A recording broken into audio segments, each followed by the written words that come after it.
Hey, this morning we are beginning our celebration of Creationtide. Creationtide is that season in the church year where we celebrate God's creation and our place in it. It's pretty fundamental. We celebrated it about 18 months ago, and we got lost doing other things.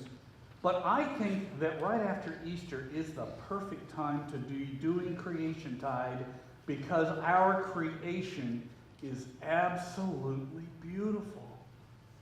How many of you were out in the yard yesterday?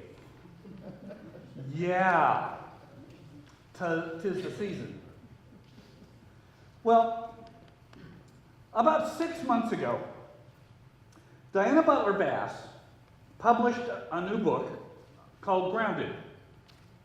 Diana Butler Bass is a world-class church historian and sociologist, and she's been writing books for the last 15 or 20 years on the state of the church and the future of the church, maybe. And that's been, her shtick has been largely technological. And then she released this one, which is altogether different. It's about experiencing God in creation. She writes, "There is much evidence for religious decline across the West, and much attention is paid to the growth of fundamentalist religions, especially in the global South and the developing world. But in some ways, theories of decline or growth are not really the point." Wow. How would you like to have the last 20 years of your work discovered to be not the point? Roiling around the planet is a shifting conception of God. In a wide variety of cultures, God's become unmediated and local, animating the natural world and human activity in profoundly intimate ways. She makes the case that for the last maybe 3,000 years, you and I human race, has lived in a Platonic world, where up there was God. God sat on a big throne surrounded by angels, and if we could get up high enough, we might be able to see it. And down below someplace was the place of eternal punishment, with us in the middle. She makes the case that we don't buy that anymore. Doesn't make any sense. That's not where we think God is. That we experience God in God's creation. There is that one place in the book where she raises the question. So if you can experience God outdoors, digging in the garden, why bother with the church? Hey, Brian, there's a bunch of people fanning themselves like it's warm in here. If you could push the down button a little bit. Because I don't want anybody falling asleep on me. Again. Yeah, if we can experience God in God's creation, why bother with the church?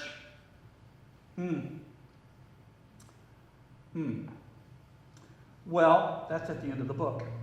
Karen and I have found this book to be so profound, along with my spiritual formation group, that we want to build Creationtide around it. We want to use its format and some of what she has written.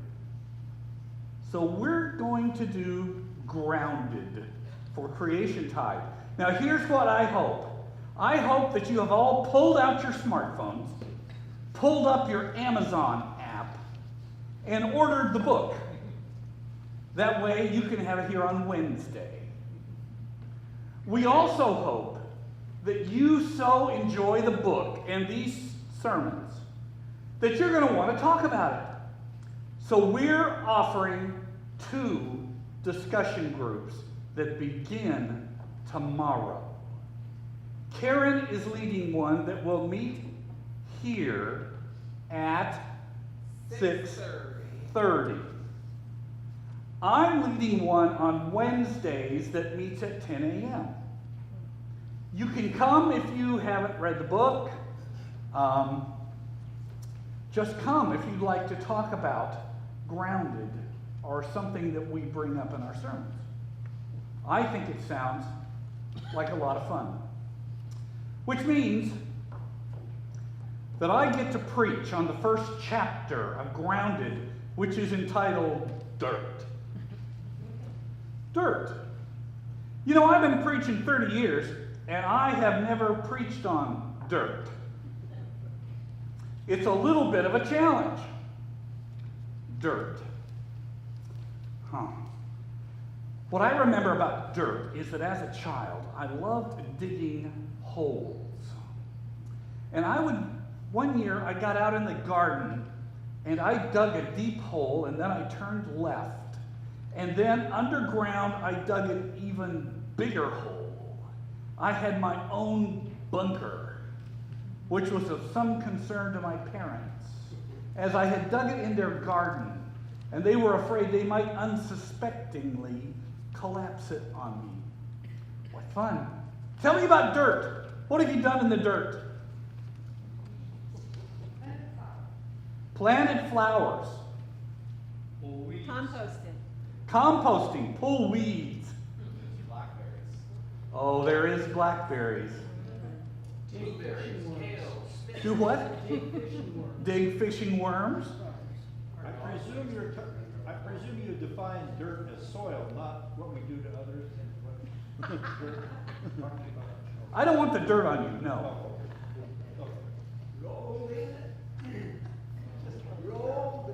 Rolled in it. Mud pies.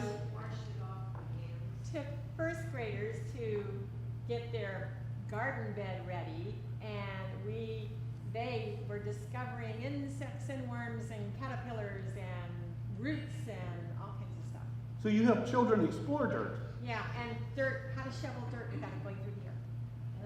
Anybody else play in the mud? When I was a boy, I did the same thing you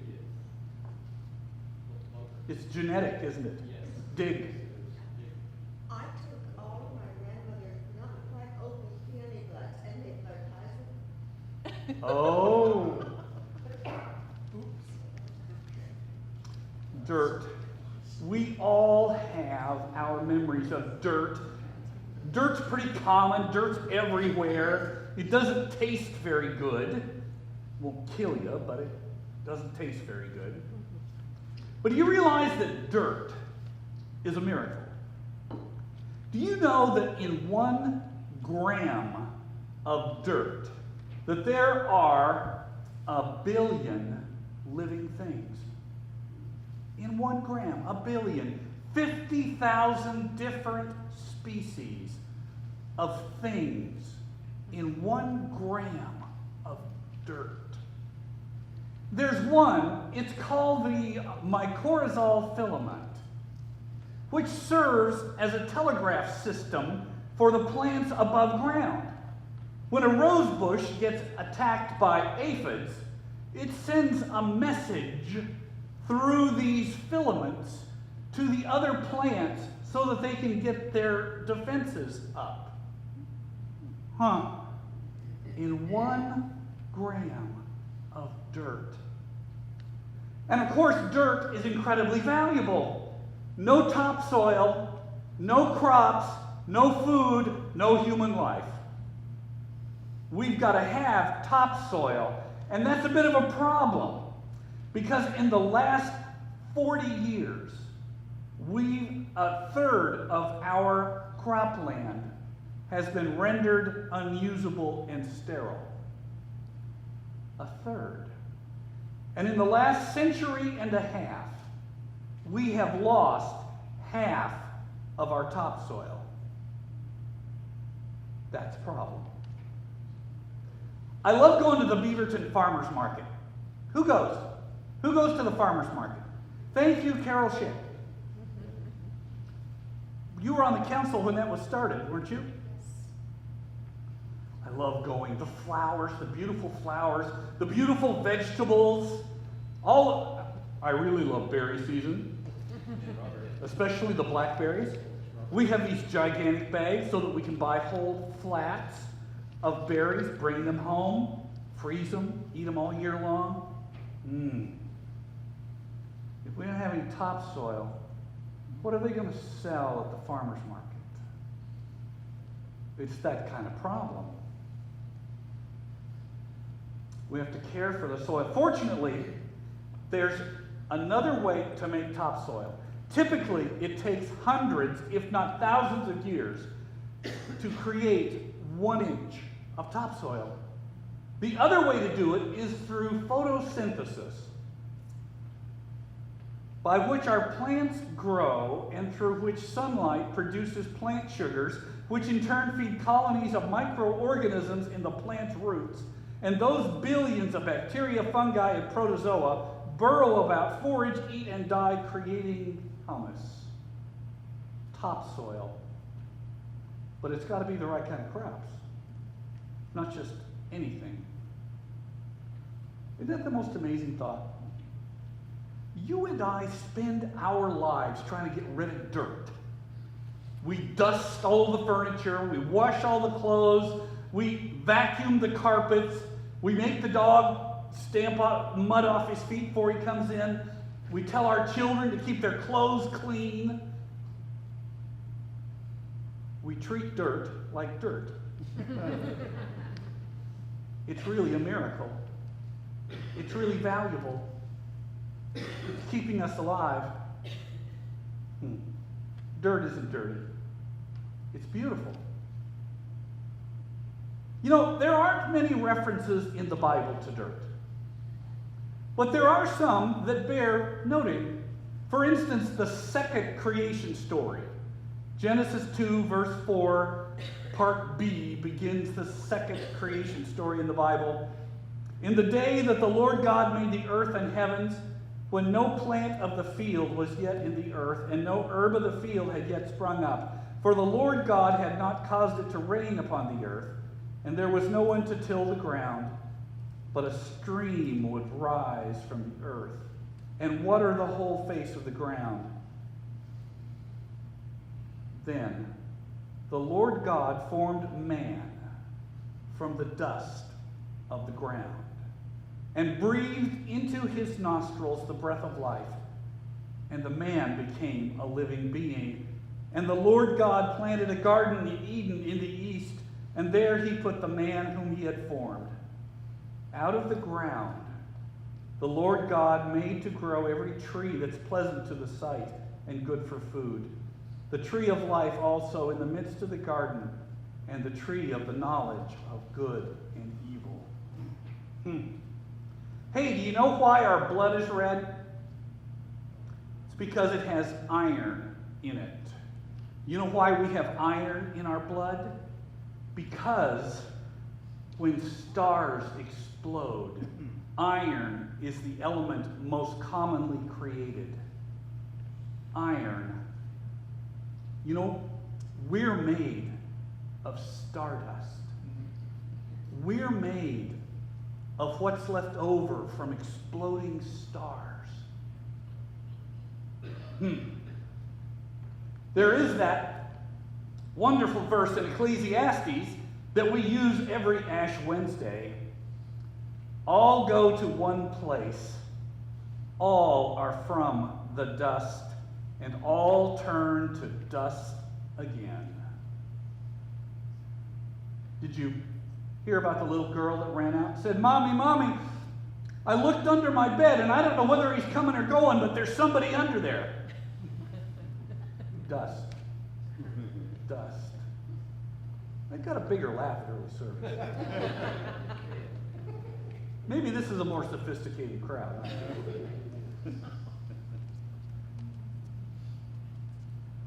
In the 9th chapter of John, we find that Jesus restores sight to the man born blind. He spat on the ground and made mud with the saliva and spread the mud on the man's eyes, saying to him, "Go, wash in the pool of Siloam." And then he went and washed and came back able to see. Jesus used dirt to heal. And then there is this matter of the spirituality of dirt. How many of you are familiar with the writings of Wendell Berry? Then I can tell you anything. He just turned 90. He lives in North Carolina. He is a Baptist preacher, philosopher, writer, farmer. An incredible voice. He writes, "There are no unsacred places. There are only sacred places and desecrated places."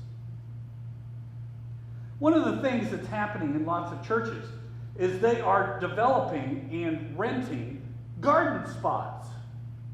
Lots of churches have enough space that they can give a plot to somebody so they can grow their own vegetables. And churches are willing to encourage that.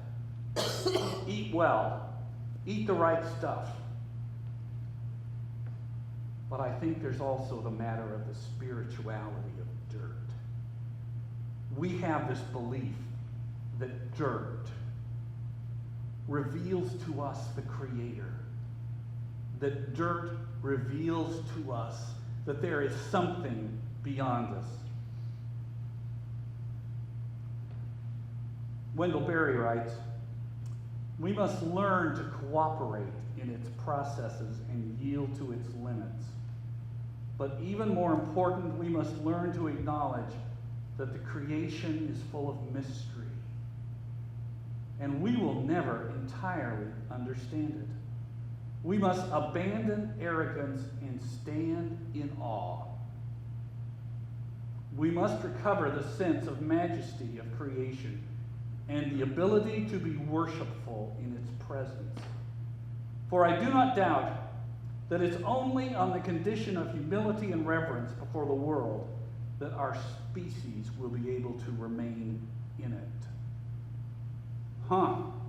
Those are powerful words.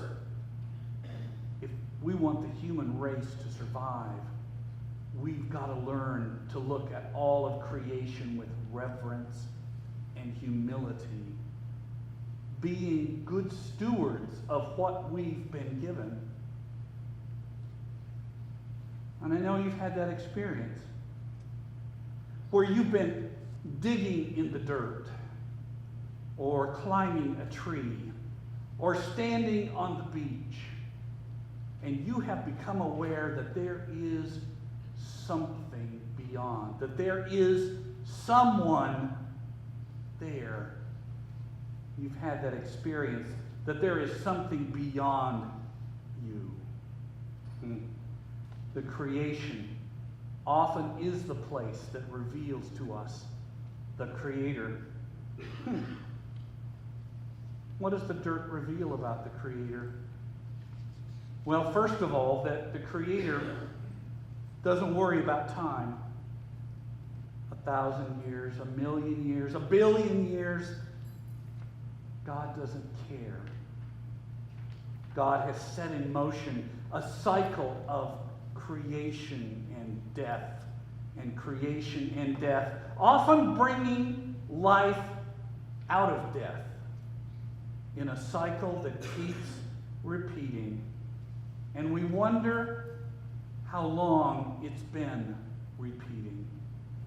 It reveals to us a Creator who wants us to live, who's in favor of life, but not a Creator that's going to protect us from everything, but a Creator who's always present. Yeah, all that is in dirt.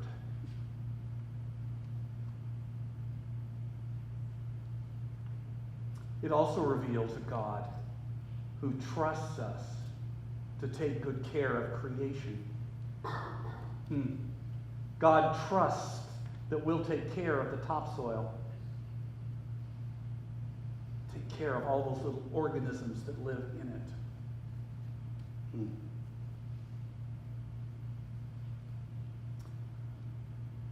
I hate to overuse Wendell Berry, but he's such an incredibly profound writer. If you ever get a chance, go to quotes.com and look up what the description he gives of the final judgment, of what he thinks the final judgment will be like. It's really beautiful. But in the agrarian essays, he writes, until we understand what the land is, we're at odds with it, everything we touch. And to come to that understanding, it's necessary, even now, to leave the regions of our conquest, the cleared fields, the towns and cities, the highways, and re-enter the woods. For only there can a man encounter the silence and the darkness of his own absence. Have you had that experience? Have you gone so far from civilization that you find yourself in a place where you feel small, where you can experience creation, where you can hear that voice? Have you had that experience? Have you gone so far out from civilization that you realize that the world can go on without us? It went on without us long ago, and it can do it again. We're here, but we need to be here with humility, open to the gifts that creation gives. It's an amazing thing. Dirt is a miracle. And yet, we can take it for granted, not realizing the miracle. Maybe our prayer needs to be, God, show me your presence through creation. You know, all of creation's a miracle. Our job is to be good stewards. And maybe that begins by appreciating it. Dirt. It's not dirty. It's soil. Would you pray with me? Oh God, thank you for your creation. The blooming flowers and trees, the incredibly blue sky, the sound of the surf on the sand, the incredible quiet of a mountaintop.